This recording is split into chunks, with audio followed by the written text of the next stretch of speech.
Ни для кого не секрет, что на сегодняшний день Ошский рынок как раковая опухоль Бишкека. На территории рынка существуют свои законы и правила, которые лучше не нарушать, ведь здесь есть свой мир, эдакое государство в государстве.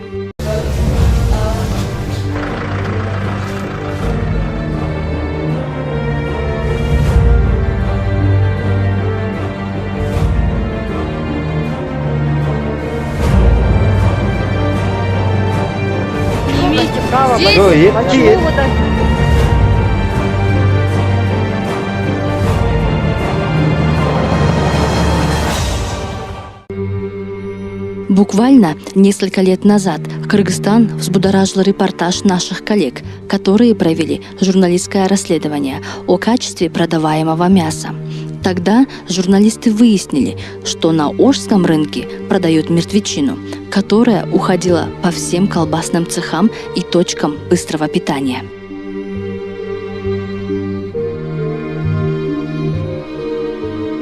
Сегодня наша съемочная группа решила проверить, изменилась ли ситуация на самом крупном оптовом рынке. В первый день, когда мы нагрянули на рынок, под предлогом, что на месте нет руководства рынка, нам запретили проводить видеосъемку.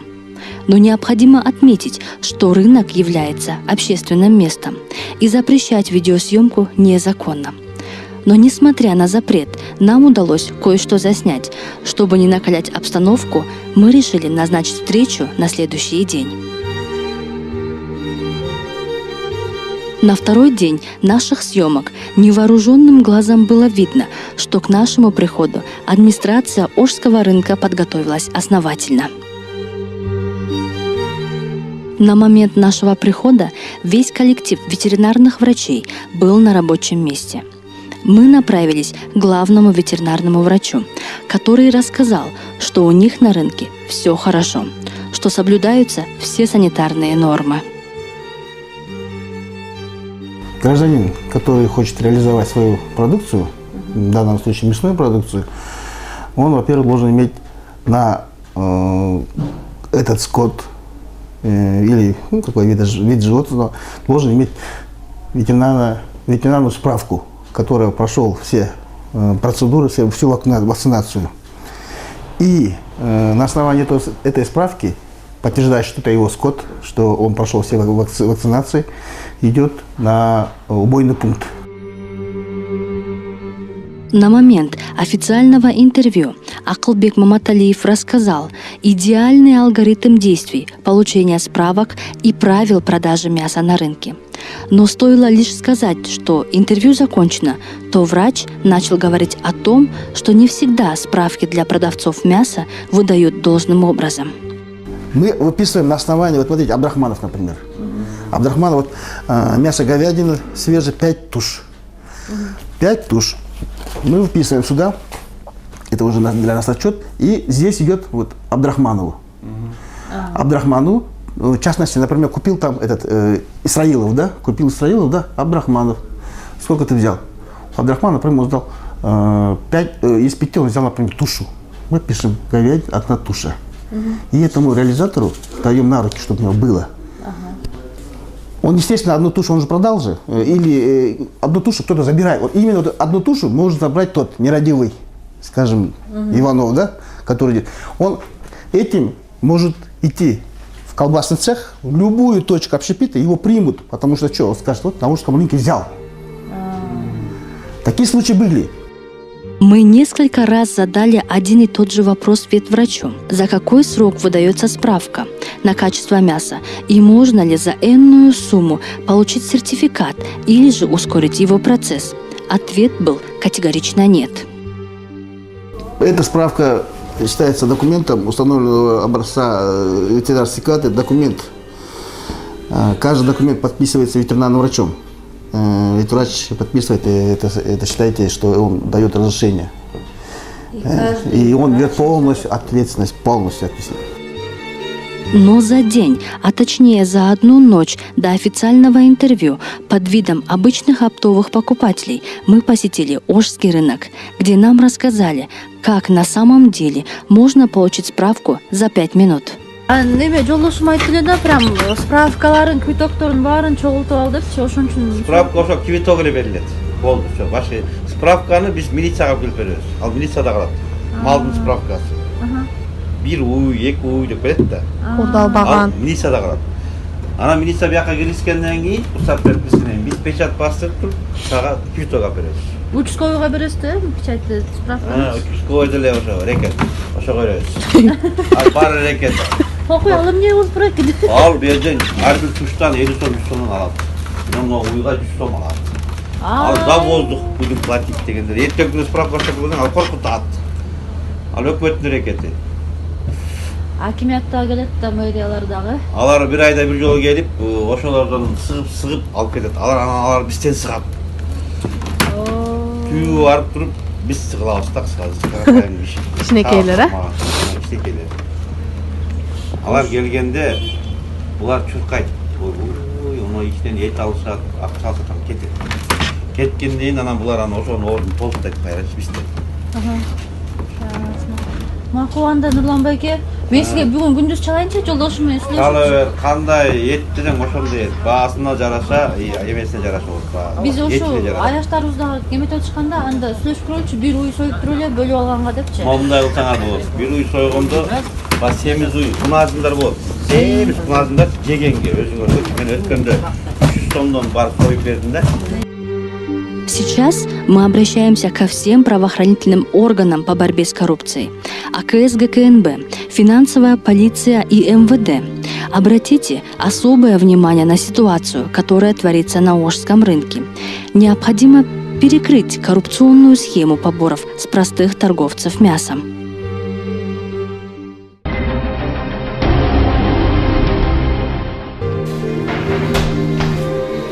Для полноты идеализации рынка ветврач даже согласился провести экскурсию по лаборатории, куда обычному обывателю вход запрещен. При входе в лабораторию нам даже одели белые халаты. Главной достопримечательностью лаборатории оказались новые приборы для измерения качества молока и нитрата в овощах. О качестве мяса здесь пытались не упоминать. Кроме мяса мы проверяем молоко, овощи. Например, молоко проверяется на водяной бане, это на бруцеллез. Инфекционная болезнь, на бруцеллез. Это мы утром проверяли, это кольцевая реакция называется. Берем молоко, исследуемое молоко, берем 2 мл и добавляем бруцеллезный антиген. И ставим на 45 минут на водяную баню. Вот, например, результат исследования. Вот белое кольцо, значит отрицательное, бруцеллез отсутствует. Это уже результат анализа.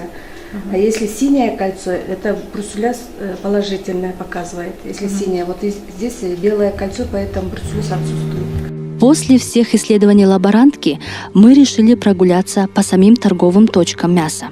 Наше предложение приняли нехотя, но все же согласились. Даже если у каждого кусочка мяса, которое продается на Ошском рынке, есть сертификат качества, но не исключено, что именно на полках торговых точек мясо будет испорчено или же заражено палочками и паразитами. Здесь никто не задумывается о нормах санитарной безопасности. На весь рынок есть холодильные камеры только у нескольких продавцов, и то на момент съемки они были отключены. За все эти 2 дня съемок нашего расследования мы не увидели ни одного санитарного врача. За санитарную безопасность рынка отвечает сама администрация. Но и они не являются специалистами санитарии. Мы уже прошли в самый главный торговый зал Ошского рынка, где реализуют мясо. Как проходит у вас проверка мяса? У нас изначально проверяют на улице, оптовики берут изначально, там проверяют, врачи там проверяют, ставится печать, обязательно ставится печать. После них мы берем, прежде чем как сюда запустить, обязательно нас перед дверью проверяют, у нас врачи есть, потом только запускают. Без печати ни в коем случае нас сюда не запускают, именно в павильон не запускается, без печати. То есть у каждого продавца здесь есть справка о том, что мясо чистое, животное не болело, это не мертвечина, да? Да, это само собой. Сильно нас проверяют, мертвечины здесь нет. И мертвечина будет видать же, ведь вся в крови будет. Это вот видать свежее розовенькое мясо. А как можно отличить мертвечину от хорошего мяса? Ну, хорошее мясо, оно по себе розовое, и никакой мутности нет. А когда мертвечина, она будет мутная, кровь уже не вытекает, она как бы застывает, и мясо очень становится такого бордового цвета, кровь как бы не вытекается же ведь, когда мертвечина. А здесь, как положено, вытекается кровь, все чисто. Мясо розовенькое, вот смотрите. Чисто резаное, вот жирочек беленький, все как положено. То есть здесь проверка очень жесткая. Очень жестко. У нас же не один врач, здесь несколько врачей по сменам до самого вечера. Они утром приходят в 3 часа, мы уходим в 8, они еще остаются, закрывают холодильник, опечатают, потом только идут домой. Ясно. Скажем, в любой момент они могут прийти, проверить любое мясо. Да. Внутри павильона в любое время, в любой час, как говорится, Вот, допустим, можете проверить. вы проводите торговлю, пришел ветврач, взял кусочек с какого-то мяса и ушел. Он может сделать, Да, так, может проверить? сделать. В Да. любое время, В любое без время, да. предупреждения. Да. Мысалы мен азыр бұл малды теңшеріп көрсемші, теңшеріп лабораторияға депші. Мысалы мен ушуну азыр алғым келет деп, ушул мойын ет дедіңіз сіз. Ушуну алғанға мен азыр лабораторияға берсем, Бұлар уже текшерілген еттер. азыр бұл дагы бир сыра теңшергенге мүмкүнчүлүк барбы?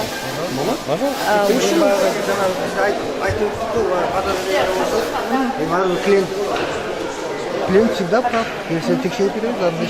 Мисалы азыр мына ушул этти алып, мына ушул кусокту алып, азыр теңшерсек болот го? Болады. Как мы видим, здесь в основном продают баранину. Давайте посмотрим, у кого есть справки и есть ли на тушах печати.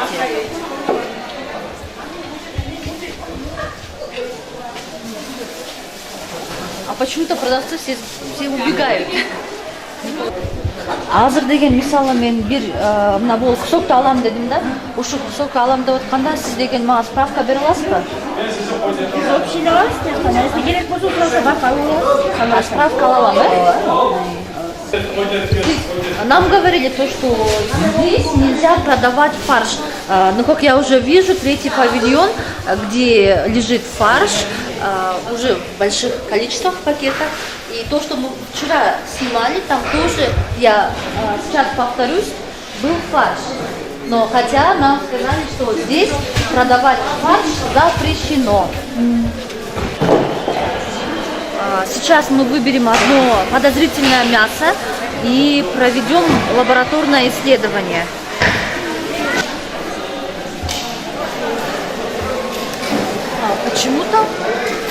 Почему-то многие уже закрывают свои павильоны и уже уходят.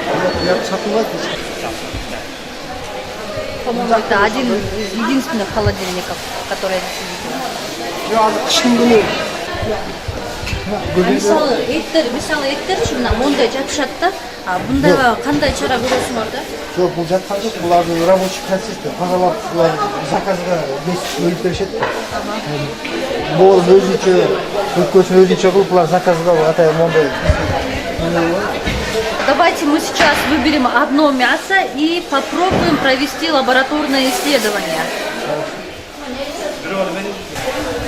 Мына бұл етті теңшеріп көрелікші. Анкені мен көрішім бойынша бұл жақта деген қызылымда қара болып көрінуса керек. Тоже видно, наверное, нашим зрителям. Мойында. Вот мы взяли это мясо, сейчас мы делаем лабораторное исследование на наличие различных заболеваний. В одной из торговых точек мы выбрали мясо и попросили сертификат качества. На руках у продавца его не оказалось, и мы решили проверить его в лаборатории. Обычно пробу надо брать, специальное место есть, оттуда надо брать. Когда тушу полностью осматриваем, есть определенное место, где надо пробу правильно надо брать. Но если раз вы такой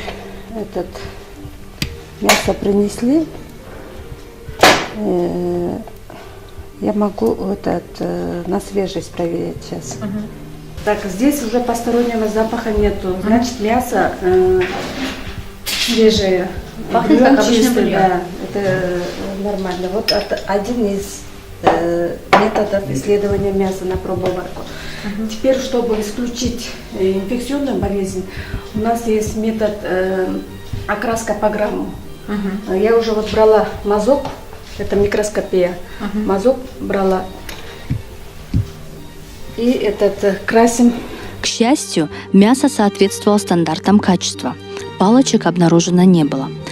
Пока проводилась проверка, ветврач достал нам справку, которой при просьбе предъявить у продавца не было, но чудесным образом в журнале о регистрации оно сохранилось. Сейчас обратите внимание, что мясо продается не только внутри здания, но и снаружи. В основном здесь продают целые бараньи туши. Мы просим прощения у зрителей за столь интимные подробности, но рядом с торговой точкой находится общественный туалет. Мы его упоминаем неспроста. Чуть позже мы вернемся к этой теме. Показали вам дневной Ошский рынок, но не будем забывать о том, что рынок живет 24 часа в сутки, и ночью торговля мясом набирает совершенно другие обороты.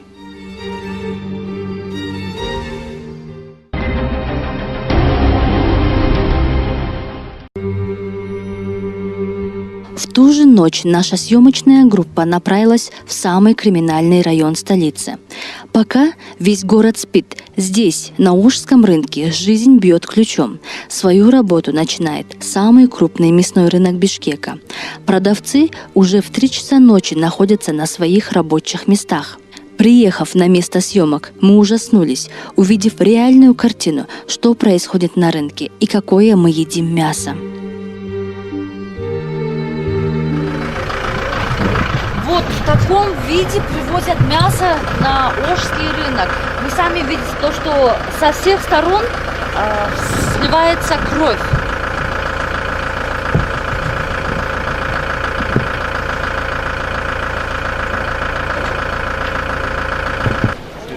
Вот мы видим, в каком состоянии продается оптом мясо. Они лежат на таких вот тачках, без никаких. Так, вот здесь вот мы видим одно подвесное мясо, которое обратно заводят на территорию Ошского рынка. А был мне нет?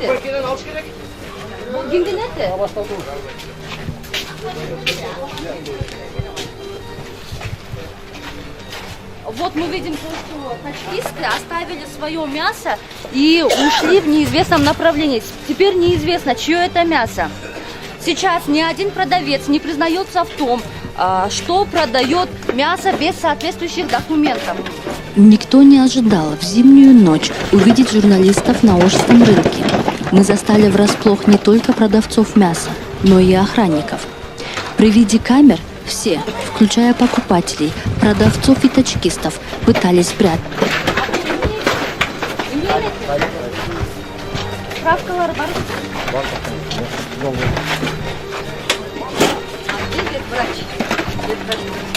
Я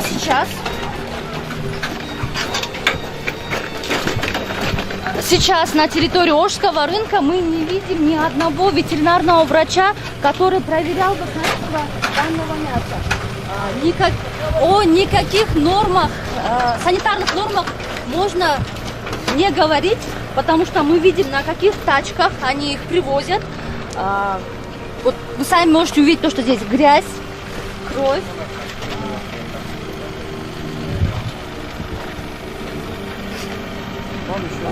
До этого наша съемочная группа наблюдала, как выгружают мясо из этих фур и машин. Это мясо было просто выложено на землю.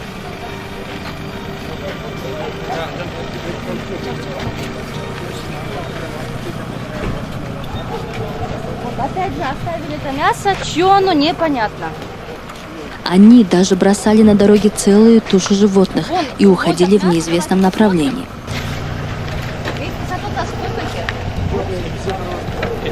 А siz degan buni tarazaga tortib o'tpasizmi?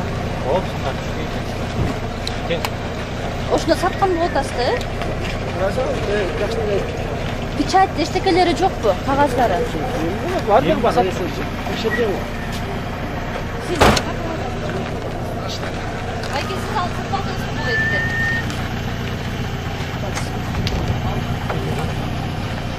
никто не хочет отвечать на вопросы нашей съемочной группы. А мы написали жерге он алып атат, эчтеке болбойт. Мына каразаны тазалыгы жок экен да, бир экен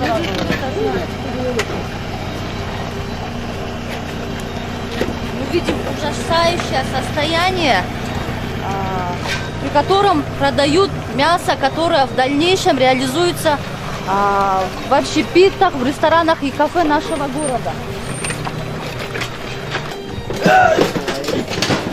Вот где хранится мясо, которое в дальнейшем реализуется в наших общепитах, кафе и ресторанах. А больше всех нас не ожидал увидеть ветеринарный врач, который вслепую ставил печати на все бараньи туши подряд. Он же нас направил к дежурному ветеринару. То есть на каждую Кабинет тушу. зайдите, там регистрацию. А как проходит регистрация?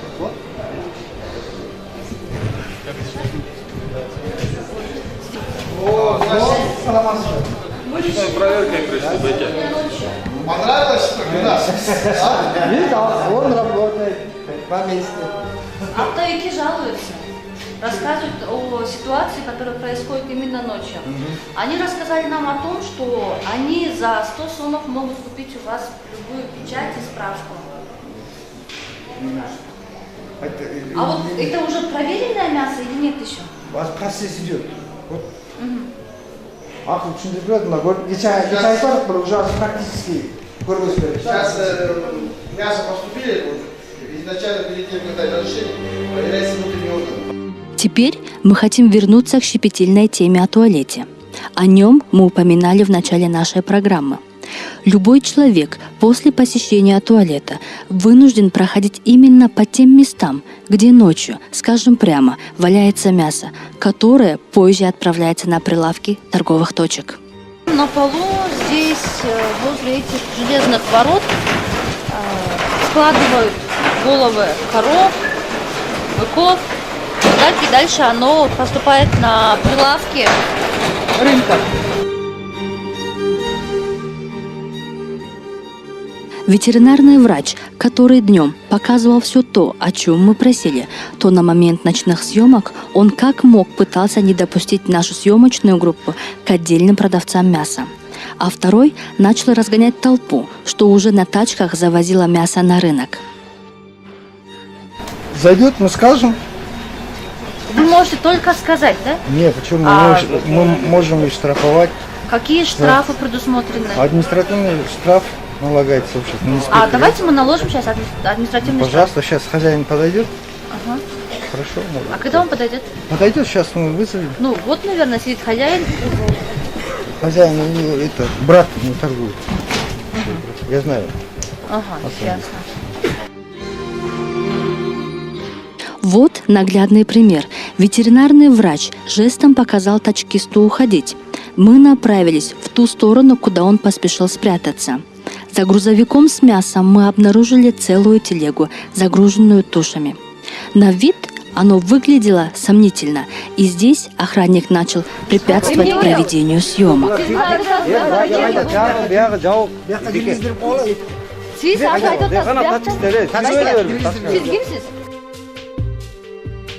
С ветеринарным врачом мы направились на улицу, где оптовики беспрепятственно занимались торговлей. Взгляд съемочной группы привлекла легковушка, в которой уже находилось десяток бараньих туш. Увидев камеру, водитель скрылся в толпе, а те туши, что не успели еще загрузить, остались лежать на улице. Их нам пришлось охранять, и в поисках владельца, также для проверки всех соответствующих документов, нам пришлось вызвать наряд милиции. Здравствуйте. Здравствуйте. Вас беспокоят журналисты информагентства «Радар KG». Мы сейчас находимся на территории Ошского рынка на пересечении улиц Кулиева и Киевская. Здесь продают мясо без соответствующих документов. Вы не могли бы отправить наряд? Номер телефона ваш? За время ожидания следственно-оперативной группы и после их прибытия мы еще в течение 40 минут ждали владельца автомашины, груженная мясом. Только с помощью участкового и ветеринарных врачей мы нашли хозяев. Но и у них на руках не оказалось соответствующих документов. И спустя некоторое время чудесным образом документы на мясо принес ветеринар. Но отметим, что соответствующей печати на тушах не было. То есть эти туши прошли в обход ветврачей и свободно продавались внутри рынка. Азыр мону эме кирдирип печат баштырып кетет. Мен о немеден алдым да, нарындан келген эттен сүртүп алдым көк машинадан. Ичинен, Жок, машинадан алдым. Машина. Ооба, кагаздар ичинде, машинадан койдун ичинен алдым мен. Баягы мен нарындан келген көк машинадан алдым энистен. Азыр түшүрүп алгыча бул мен чыкчакты жүктөп жүргөн турбайбы. Кетти жүктөп. Могу ичинде формалар бардыгы бар, справкалар. Азыр печат бастырып эме кылып алып кетем мен. Дальнейшее разбирательство о происхождении сомнительных туш мы оставили милиционерам УВД Ленинского района. Ночной Ошский рынок резко отличается от дневного. Мы воочию увидели, что на территории Ошского рынка все-таки продается мясо без соответствующих документов. И продавцы сомнительного мяса, увидев нашу съемочную группу, уходили в неизвестном направлении. Пока шли разбирательства с легковым автомобилем и поиском его владельца, вокруг нас собралась толпа зевак, но и им оказалось есть что сказать. Условия кылыш керек. Бизде азыр ушул условия дейин десек, ар бир адам, ар бир бизнесмен, ар бир өзүнүн ачкан фирмада ачкан кишилер биринчиден эмне кылат экен, биринчилерге өзүнүн прибыльный условиясын карайт экен да. Анан кийин, если бир жерде бир нерсени ачса, жакшы тыйын түшүп атса, условиясы барбы жокпу, көпкө чейин көңүл бурулбай жата берет да, мисалы. Нам сообщили, что место на оптовом рынке мяса стоит почти $350 США. За эти деньги можно было создать условия работы для оптовиков. Но, видимо, администрации до них нет дела. Кроме того, продавцы вынуждены платить дань сотрудникам милиции, смотрящими за Ошским рынком, сотрудникам экономического отдела акимиата. Как ранее говорил один из оптовиков, они платят даже за воздух. Мына могу жерди кылып коюшту эми карасаң, могу жерге келип эле жайбой иттер чичип сүйүп эле жерге бар иттер жатат же киши оокат кылбайт карасаңар эмне кереги бар мунун үчүн мисалы. Те ушуларды бир стоянка кылып коюшса, бир жакшына условия кылып беришсе. Иттер эле жатат бул жерде, ит чичирип, мусор, коробка мусорун баарын бияка ыргытып беришет, бияка өзүнчө мусор болот. Эмне кереги бар? Андан көрө условия кылып беришпейби? Бул жакта жүргөн кыргыз элим кыйналды. Айтпаңыз, кыргыз эли последний время баштар жаалып атса этип бара турган жери жок. Но слухи о поборах опровергли в ГУВД города Бишкек и в Ленинском акимиате. В то, что они торговцы говорят, что поборами, такого факта нету, уже была проведена проверка, такого быть не может, места такому даже быть не может и не было. В акимиате также удивились слухам о поборах, но сообщили, что сотрудниками мэрии поборов не может быть. Если бы этот факт имел бы место, я думаю, уже давно эти сотрудники, кто, с их слов получают по 100 сомов, они были бы задержаны. В отношении них было бы возбуждено уголовное дело. Но таких фактов на сегодняшний день нету. Допустим, что слухи о поборах остались слухами. Ветеринарные врачи и администрация рынка говорят, что они несут ответственность только за то мясо, которое продают на территории рынка. А за ее пределами, пусть даже если мясо продается у ворот, они ответить не могут. Аким Ленинского района Нурдин Тынаев не может проводить постоянные рейдовые мероприятия в ночное время суток. Это нарушение Трудового кодекса. Акимиат проводит только плановые рейдовые мероприятия, и то днем, в борьбе со стихийными торговцами. Ответственность за продаваемое мясо никто не несет. К слову говоря, пресс-служба ГУВД Бишкека и аким Ленинского района рассказали о том, что борются со стихийной торговлей.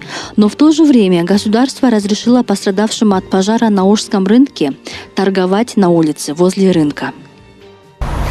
Стихийной торговлей сейчас они будут там же торговать на улицах вокруг Ошского рынка, так как там торгуют именно те, которые пострадали от пожаров Ошского рынка.